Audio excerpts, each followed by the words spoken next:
Hello and welcome everybody to the Pokerfuse podcast.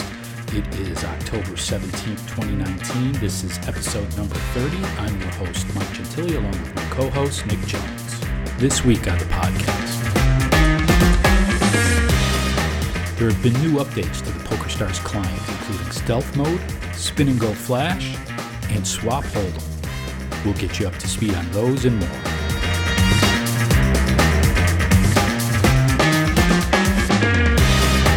Is online poker on hold in New Jersey?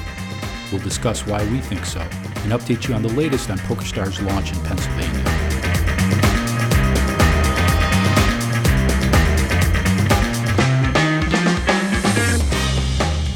And finally, Winamax is making waves in the industry once again. We'll tell you about their efforts to develop an internal HUD and their recent partnership to connect their brand with a household name.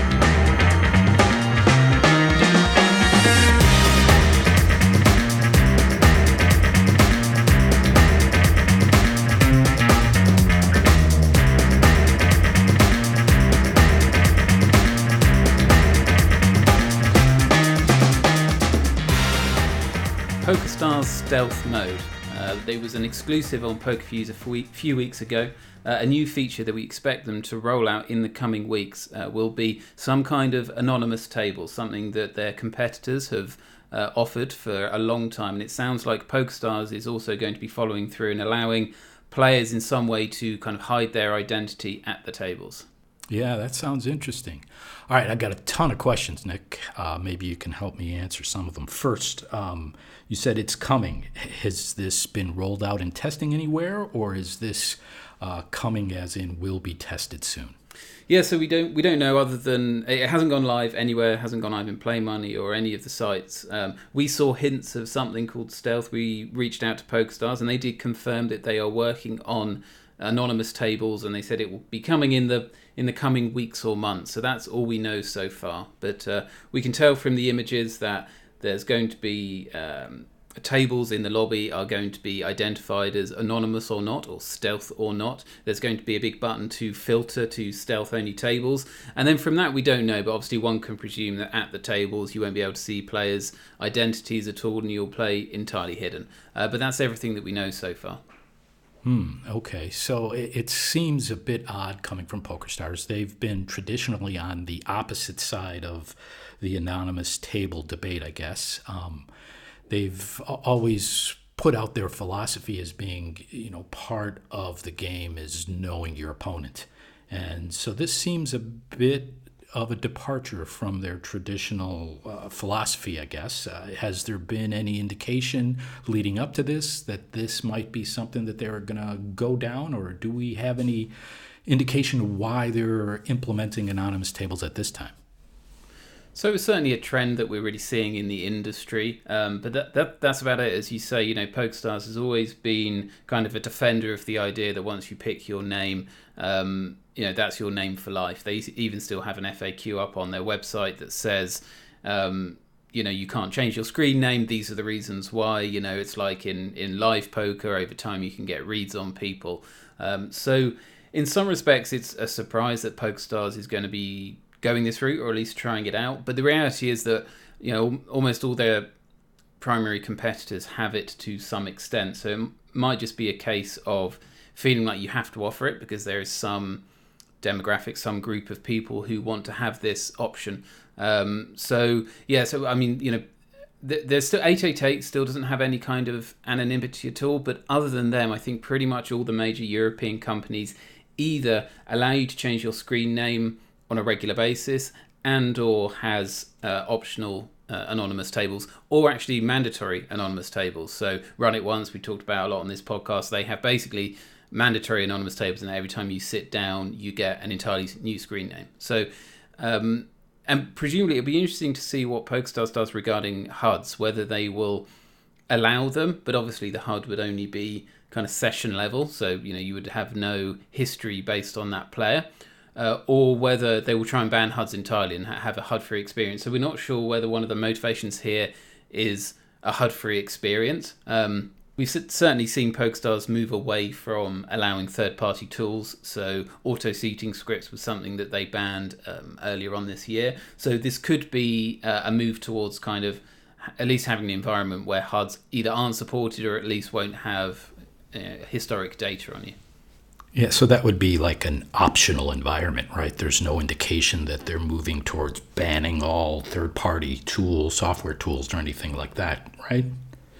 Right, that's correct. And in fact, that's perhaps one of the biggest downsides of doing it this way is that these are going to be optional tables on the side. So you'll be splitting your liquidity at, an NL200 table, presumably will now be offered in both stealth and regular mode. So that liquidity is going to be halved.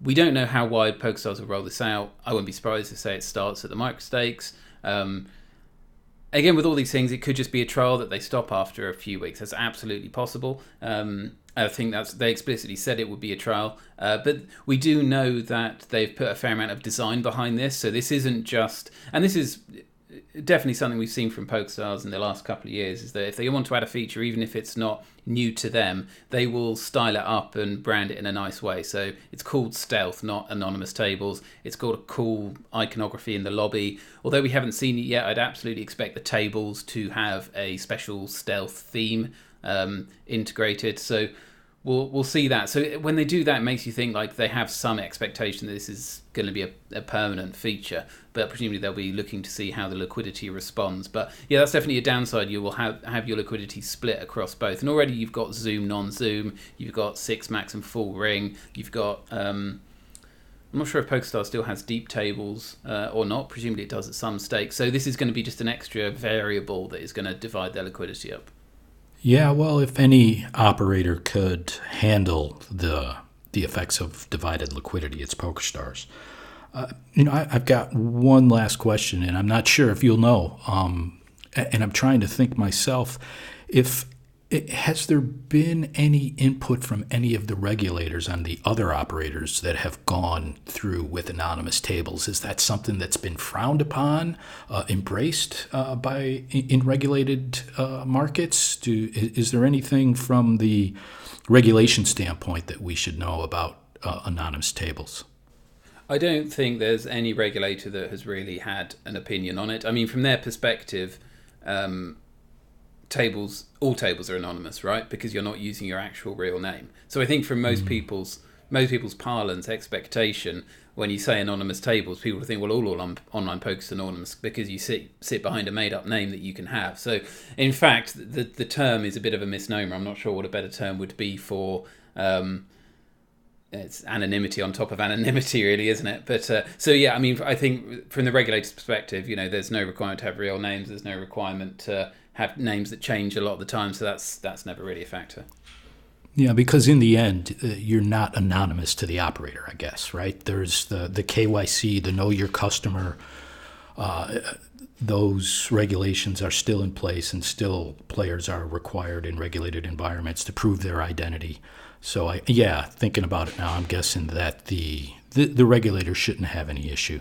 From an integrity point of view, PokerStars will still be, their game integrity team will still be able to look at a person's play and look for potential cheating or collusion, and there's obviously their anonymity will be unmasked, from that level. And in fact, we should point out as well that PokerStars plans to allow players to view de-anonymized hand histories 24 hours after you've played. So after you played a game, the next day you look and see like, oh, I was playing against this guy. And presumably you can then import it into your tracking software and build up a history against that player and still have all those stats. But when you're sitting down at the table, you won't know who you're playing against. So that's an interesting decision that some operators don't do with their approach to anonymity that PokerStars will still have. Again, they say they're doing it from a game integrity point of view, allow players to feel confident that they weren't cheated or colluded against. So that's something that we'll see when they launch this.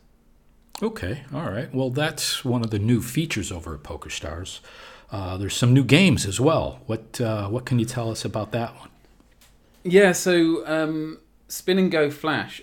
Touch is similar on what I was saying just before, in that this is not a new game to them, but they have done it in a pretty stylish way. So Spin and Goes, as everybody knows right now, super fast, three-handed, lottery sit and goes, random jackpot prize. Everyone's got them. And a few months ago, maybe, well, let's say 3 or 4 months ago, I'm going to guess, Winamax launched a game called, so their game is called Espresso or Expresso. Can't remember if they have the X or not. And they launched Espresso Nitro, which is exactly like, I hear that you like really, really fast sit and goes that only last 10 minutes. How about one that only lasts 2 minutes? But it'll cost you the same amount. Doesn't that sound fantastic? And it turns out was fantastic, because by all signs they've been extremely popular. So the stack sizes, I think, are 300 instead of 500 chips. But more importantly, the blind levels increase every minute rather than every, I want to say 3 minutes. The end result is these games do last, I think on Winamax they last like 2 minutes to 3 minutes. And PokerStars has implemented exactly the same, ultimately. They are called Spin and Go...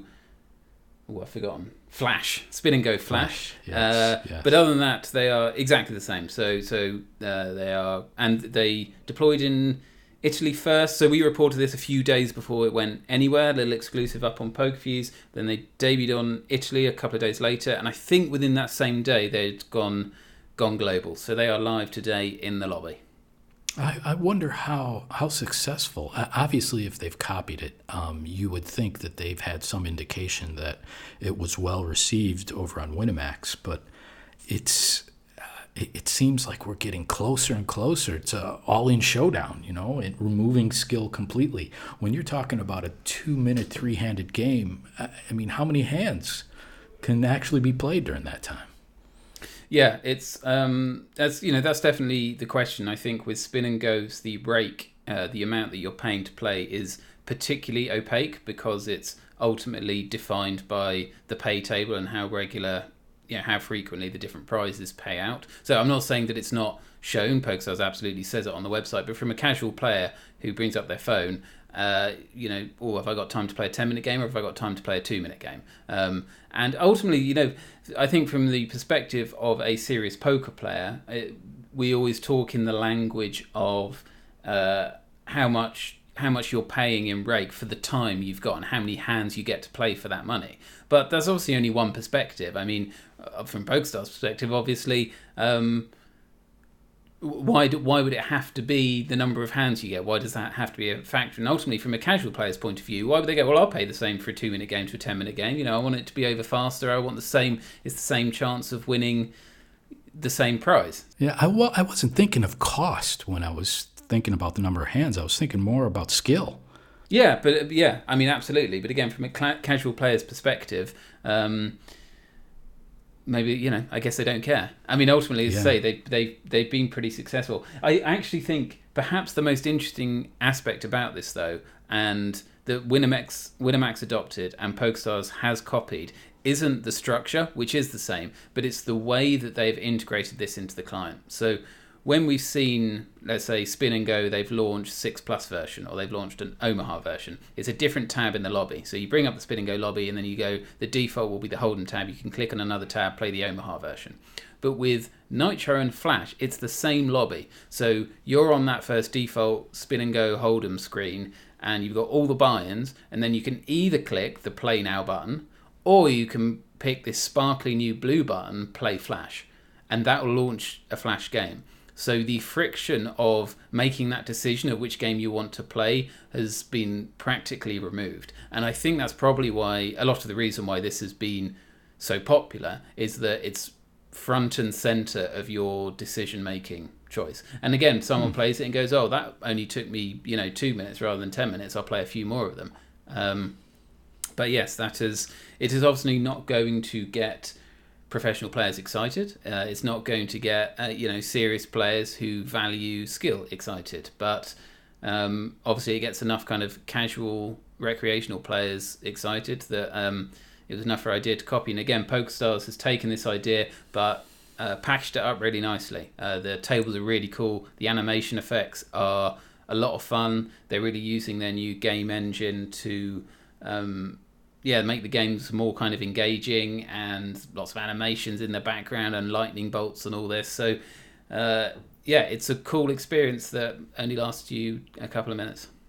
Wow, just And this sounds a bit weird, but just hearing you talk about it's got me interested in checking it out. It does sound really cool. And remind me again, what stakes is Sit and Go Flash, Spin and Go Flash available at? So that's the thing. It's available on all the same stakes that the regular one is. So I can't even remember what's listed right now. It could be anything 50 cents, maybe might be the lowest, up to $100. But they have they're running the full gamut of what they have in the regular game in the Flash version. So they basically doubled the number of Spin and Go games that are available and running constantly. Interesting. All right, what else we got going on over in the PokerStars development pipeline? I don't know. You tell me. I thought that was it. Is there more? There's probably more. I do see one more note on my board here. Swap Hold'em? Did we talk about this previously? Yeah, so I mean, all we know there is that it's progressing. So we talked about Swap Hold'em months ago that we saw this. I think it first appeared in the filters of the tournament lobby. That was it. This was back W Coop time. And yeah, we talked about it on the podcast because we debated what it could be, but that was it. It went dormant. What we've seen in the last couple of weeks is that we've seen a lot more image assets suggesting, well, not really suggesting what this game might be, but at least suggesting that it's moving towards launch. So it's definitely, it's going to be a game, could well be a cash game as well as a tournament. We don't really know anything more about it. The imagery doesn't give away anything about what this game will be, but it does seem like it's going to be a real thing. That's about it.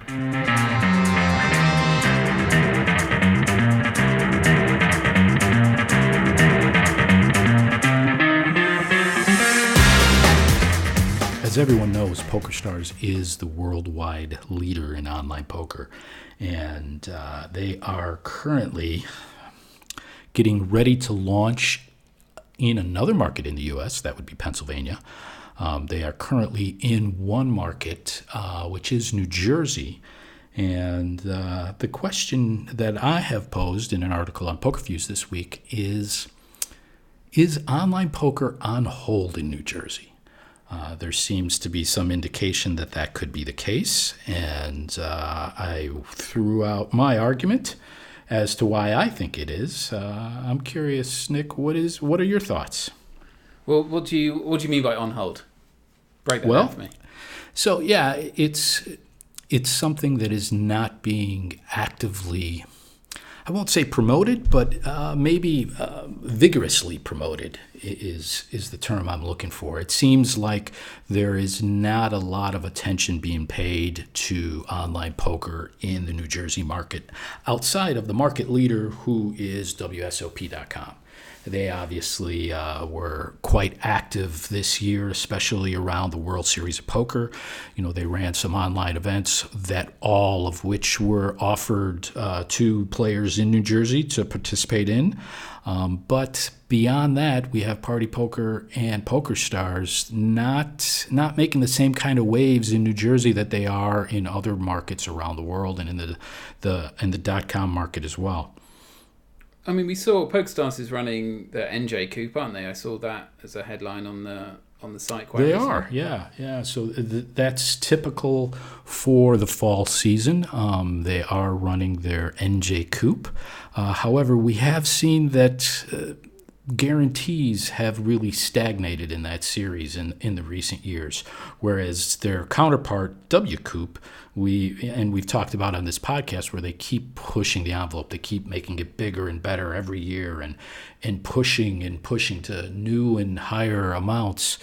But that doesn't seem to be the case in New Jersey. So that is one of the reasons that I'm saying, you know what, maybe things are on hold. Maybe they are waiting for the other shoe to drop in Pennsylvania, launch there, and then eventually be able to combine player pools with Pennsylvania and New Jersey.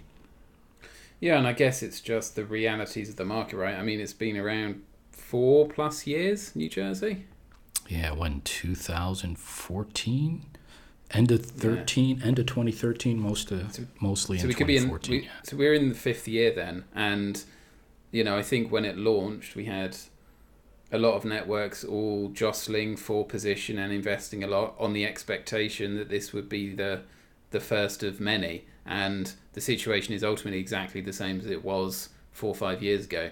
And I can't imagine a lot of the investment that we had. I remember right at the start, the Party Poker Borgata network in particular were really pushing on like tournament guarantees. Their Garden State Super Series, they always wanted to be, the biggest in the market. We saw some real like one-upmanship between them and PokerStars with, who had the biggest. It was a $1 million guaranteed series, then a 1.1, then a 1.11 and all this. And, particularly, we've already seen a market reversal with now obviously WSOP 888 on top. PokerStars still doing their thing. And I think Borgata Party Poker really accepted playing third fiddle, and I think their Garden State Super Series is a quarter of what it once was. So I guess it's just accepting they're bedding in for the long haul now and can't just afford huge marketing expense.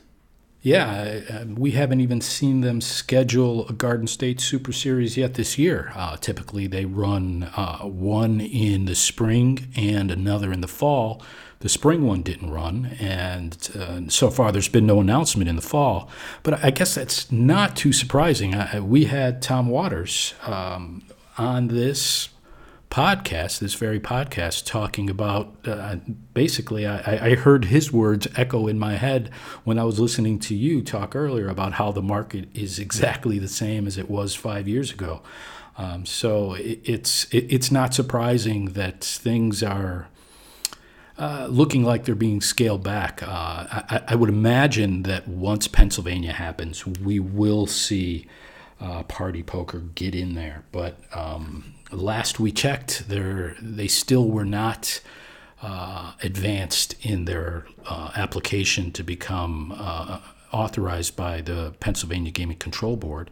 And it begs the question of, how far ahead are they going to let PokerStars and potentially the second online poker operator, which at this point I expect will be a World Series of Poker? How far are they going to let them get ahead before they actually dive in and jump in the market? Because I would think that if they let's assume that PokerStars launches and shared liquidity becomes a thing, I would assume that at some point they're going to have to jump into Pennsylvania, otherwise risk their operation in New Jersey, because then they will be way behind the curve there. Well, I guess the question will be, do you launch in Pennsylvania before there's the opportunity of shared liquidity, right? Maybe they're happy for PokerStars to make that plunge where ultimately, for the foreseeable future, they will be separate player pools. And yes, PokerStars will be able to build up that player base, but again, as maybe everyone's just feeling burnt by New Jersey, that's exactly what they did 5 years ago, and ultimately the cost wasn't worthwhile. You may as well spend all that money on the time that you could launch a cross-state liquidity network, and you've still got the question of the Wire Act hanging over, and that's far from a concluded issue. Maybe everyone's just looking to play the long game now. It's definitely up in the air. It was actually the subject of a session over at G2E in Las Vegas. So that's a gaming conference where they had a panel specifically talking about the future of the Wire Act, what's going to happen there. I know if you want to look, you can look through Twitter. Steve Ruddock, I believe, was live tweeting it. There's been reports as well over on the Las Vegas Review-Journal. And I found an interesting write-up. One of the early ones that I saw was on CDC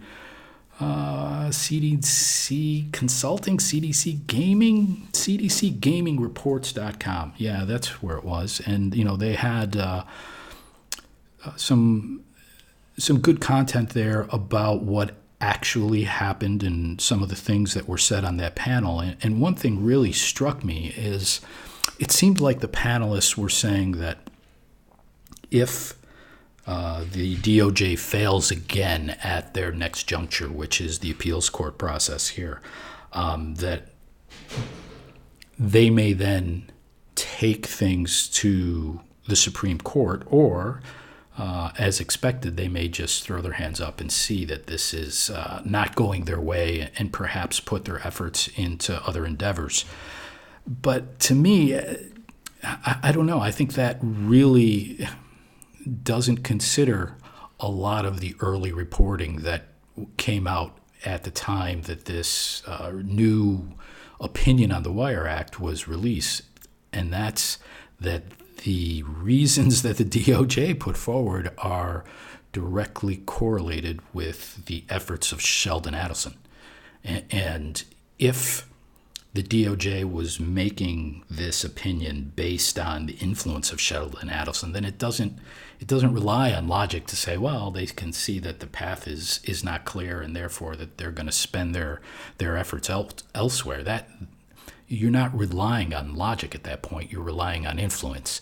And even if they get shot down at the next level, which is the appellate court level, the next step then would be the Supreme Court. And who knows? I mean, I can't say how far Mr. Adelson's influence goes, and maybe it does end up taking a wrong turn for the online gaming industry. I don't know, and perhaps that's a pretty dim view of things, but I guess for the topic of influence not even to be raised was a bit surprising to me, given that perhaps G2E is being held in the Venetian, which is owned by Sheldon Adelson. Maybe that's a reason why it wasn't brought up. They didn't want to get kicked out of their hotel rooms. Perhaps that's the reason. I don't know. But it struck me as something that wasn't getting much attention in a lot of the coverage about where things are headed with the Wire Act. Yeah, I mean, maybe there's the case of, politically, if you're if Donald Trump doesn't get his second term, then there might be a lot of different motivations and machinations going on behind the scenes. So if this stretches on to the point that we're going into 2020, 2021, the whole political landscape might be different, and that could certainly impact influences on a big scale. Yeah, and that was one of the main points that was raised as well, that there could be just a change in administration and therefore a change in the DOJ's priorities, which I anticipate if there would be a change, that the DOJ's priorities would be very different, and this is probably not something that they would pursue. So that is a very, very legitimate point and a good reason to have hope that this is going to land on the side in favor of online poker.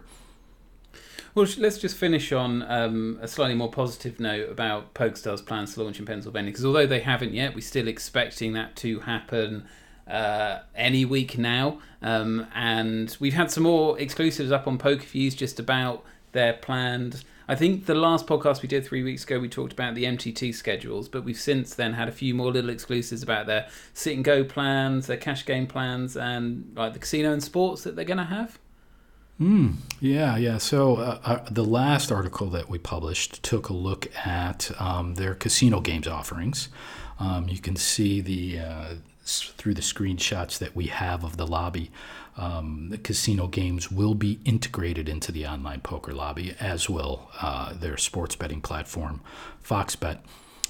But from the looks of it, the casino games are going to have slots and table games and the usual selection of games that you would expect. We don't expect there to be any live dealer games that go live at launch. Eventually, I anticipate that those will be part of the offering, but at the beginning, those are probably not going to be something that the players in Pennsylvania are going to see from the get-go.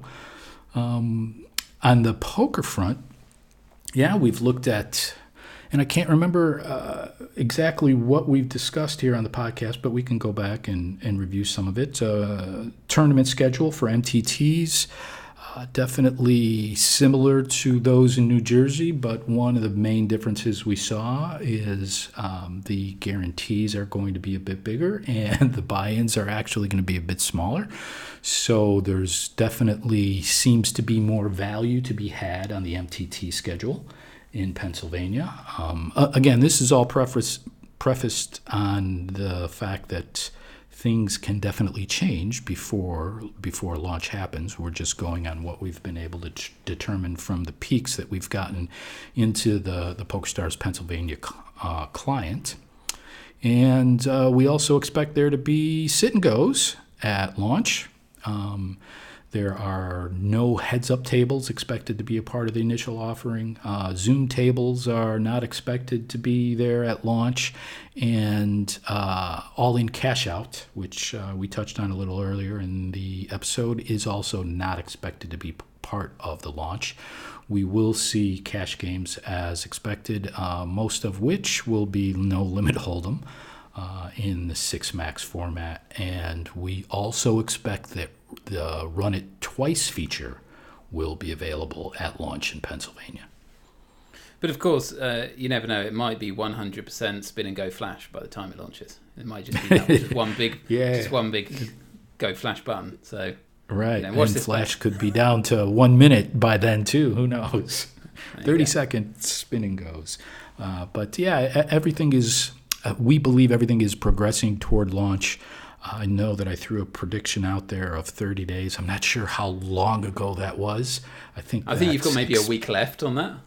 Yeah, maybe. I think maybe toward the end of October was the end of that range. But if I had to revise that, it wouldn't be by much. I definitely expect PokerStars to launch online poker in Pennsylvania. If not by the end of this month, but then by early November. I know that the next Pennsylvania Gaming Control Board is scheduled for, I believe, the 30th. So that could be the final approval needed before things kick off. So I've got the feeling that we're really, really close there.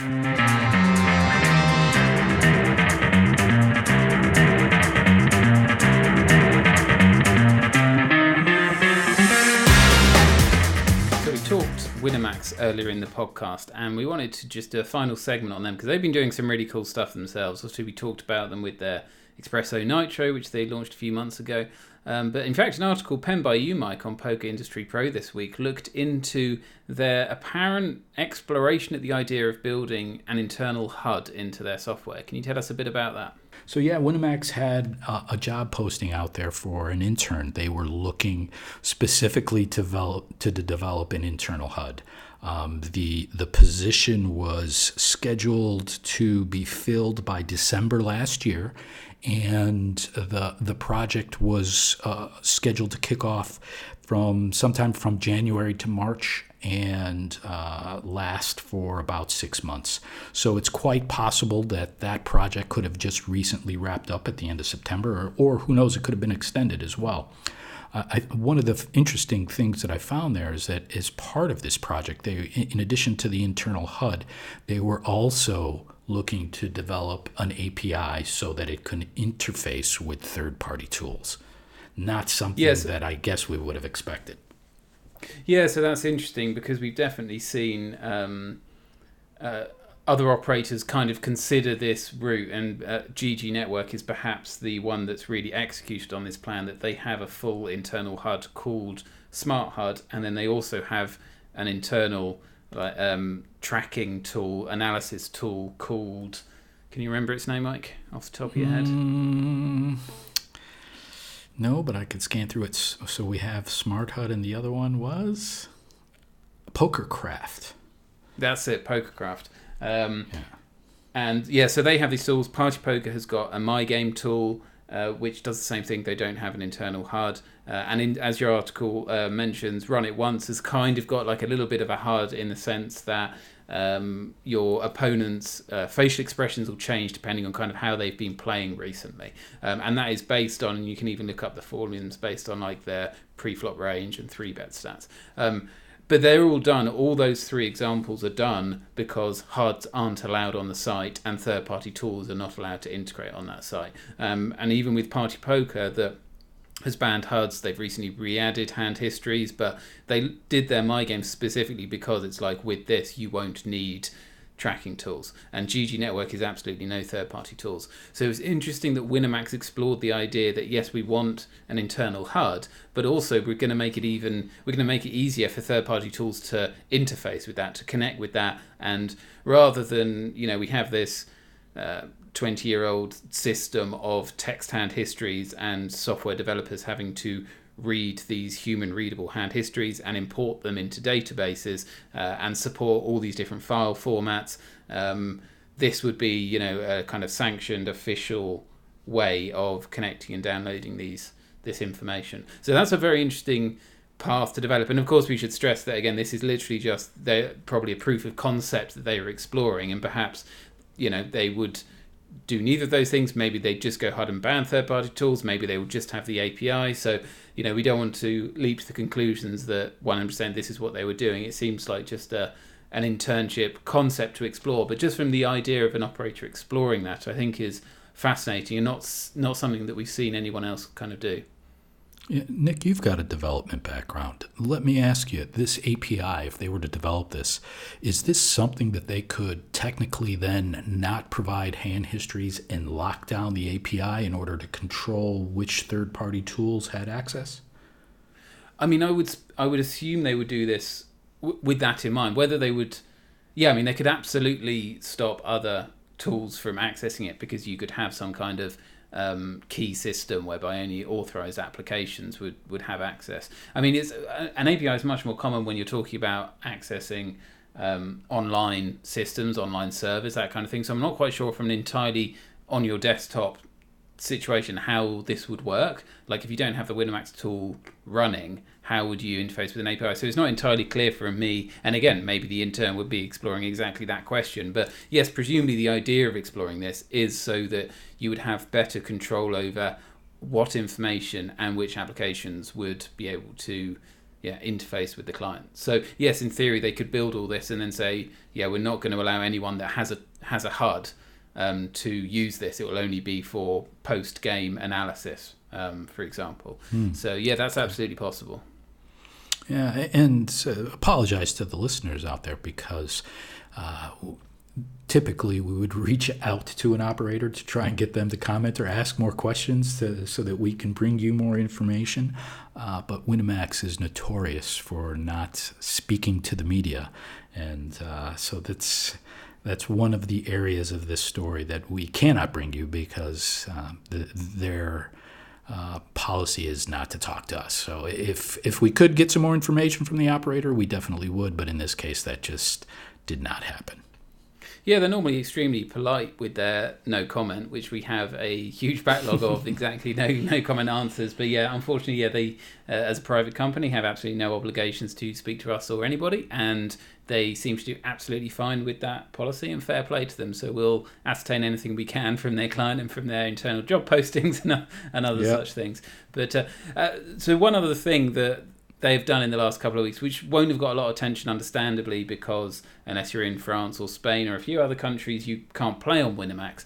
But it's definitely worth highlighting, is one of the coolest promotions that I have seen any online poker operator do is running on Winamax right now, and it's called Winamax. Strangely, it's called Winamax X Monopoly. I'm not sure if in French you pronounce that differently, but that's how it's written.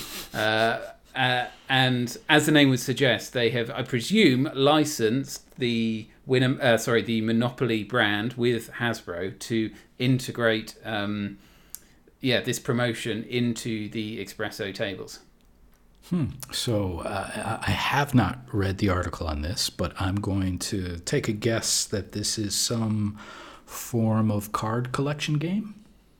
So there's definitely this collection element, and they've done games like this in Expresso before. And it's quite involved. So I'll just give it the absolute high level. But for a start, you only play it when you play in a 2x prize pool lottery sit and go. So when you just get the 2x prize pool, that's when this promotion is engaged, which is cool. They've done this in the past. PokerStars has done it as well. But these are kind of the losing ones. That's obviously if you're only fighting for 2 times the prize pool and there's 3 of you, I think everybody knows, like, that's the losing kind of one. Anything bigger than that, and it's kind of you've won already, basically. So this promotion, so it's a consolation prize game. Yeah, exactly that. But what it does is, and I think it's very smart, this idea, is that when you play these games, you're like, oh, well, that's rubbish. And although you still want to win because you win double your buy-in, you're never going to be a big winner. So kind of no one cares. So this gives an extra excitement and interest to ultimately something that happens, depending on their payouts, 30 to 60% of the time. It's a very common thing to get. So this adds a whole level of interest to these games. So that's cool. Ultimately, most of the time, when you start a 2x thing, a Monopoly card will come up. It could be Park Lane. Do you, in the United States, do you have a different Monopoly board to us? What are the two most expensive properties? Park Place and Boardwalk. Park Place. Is Park Place a real place? Yeah, I believe so, yeah. So is Boardwalk. Atlantic City is what Monopoly is originally modeled off of. Hold on, you're saying it's originally modelled off... It's not originally modelled off London? Oh, I don't know. Maybe the American version is originally modeled off Atlantic City. Is it originally from London? Wow, I've always assumed it. It must be. Yeah, I'm sure it is. So my thought is we rip off all your TV shows and your language and your country, basically, just by the forming of ours. So it's... I wouldn't be surprised to find out that it's originally modeled. I think it's mainly because the story is the game of Monopoly came about by it was invented by a female who was like a real left-wing socialist communist, and the game is meant to be I'm sure this is true, is meant to be a depiction of how horrendous the capitalist system is. That the landlord has this over you, and it was played in these real lefty circles as in a kind of ironic fashion, sarcastic fashion, and then Hasbro bought it and turned it into, ironically, a hugely successful business. But anyway, so I'm pretty sure I've Wikipedia'd it if you're interested in finding. I am interested. Right? Yes. All right. So the history of the board game Monopoly. Its origin is in the early 20th century. The earliest version, known as the Landlord's Game, was developed by an American, Elizabeth Maggie, and first patented in 1904, but existed as early as 1902. But she was American. She was American, but that doesn't mean that she modeled it against, let's see, a series of board. 1906, selling, development, created by Monopoly. I don't know. It doesn't really say. So maybe the Landlord's Game didn't have an actual city theme. Yeah. So anyway, so that the Landlord's Game, that's exactly it. That was it was like this socialist experiment. Anyway.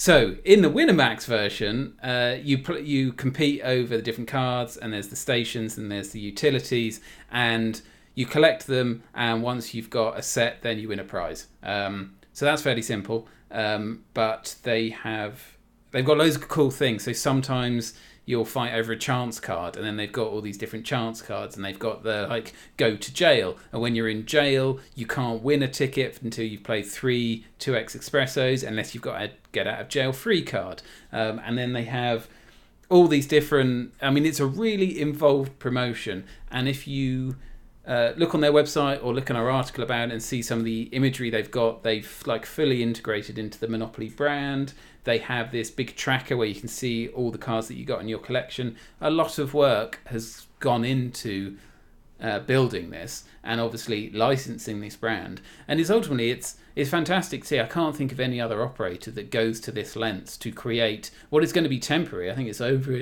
by the end of the month. I think it's over to create this temporary, exciting mini game inside. It's something that PokerStars used to do a couple of years ago. They used to have like card match and card hunt and pyramid and Jacks or Better and all these things, and they seem to really move away from that. And I can't think of any other operator that has ever gone to these kind of events. MPN had like Fish Party, didn't they? That was yes. So Fish Party, they still do. Their Fish Party is their permanent lottery sit and go game with a progressive jackpot prize. And you're right, that is really involved design wise, but it was permanent, and it's been around for years. And ultimately that's probably more justifiable to put in the development resources. But to see the operator still go to those lengths, I think is really cool. And from using a Monopoly brand as well. Certainly Monopoly is not, or Hasbro is not shy in using the Monopoly brand licensing it in everything. And in online gambling, there are lots of like Monopoly slots games. I know multiple developers have licensed the brand to create Monopoly slots games, but I can't think of a time that it's been used in online poker. And in fact, I can't think of a single time that any real money online poker operator has licensed a real brand like this. I suppose PokerStars with their UFC partnership, and they've launched games like that. But but for these like one-off promotions, I can't really think of an equivalent. I expect this promotion to come back. One thing that we have seen, probably one of the biggest times that Monopoly has been used for promotion has been by McDonald's, and they've been doing it for years. And what they do is they bring it back, every year, maybe even twice a year, I'm not sure. So I wouldn't be surprised at all to see all of this development that Winamax has done around the Monopoly promotion reappear at another time, perhaps maybe even twice a year, maybe even, once a quarter, who knows? Yeah, that's certainly possible. It would be, in a way a shame that it doesn't come back, because they've clearly put a lot of thought and effort into it. But then they've done it with previous promotions as well. Again, I can't remember, in my article I list the other times they've done these 2x promotions, and every time, although this one is definitely the most involved, they've definitely done ones which have had custom development and custom themes around them, and only lasted a short period of time. But it's fortunately we can't, because we don't have direct access to how many Expresso tournaments are being played. That's not publicly available data, but I imagine even their cash game traffic has increased since this promotion has launched, just I presume through osmosis of more players on the site. Last time I looked, they'd given away 300,000 euros in the first week, I think, of this promotion through the prizes of this thing. So it's going to be more than €1 million by the time it ends easily. So, and I imagine they're making more than that in the extra rake that they're collecting. So it's been, hugely successful, I should think, and really goes to show that there are operators still out there kind of doing these things. Not to malign other operators. We talked at the start of this podcast about some of the design elements that PokerStars are putting into their games, but it's really cool to see these one-off promotions still being done and driving activity.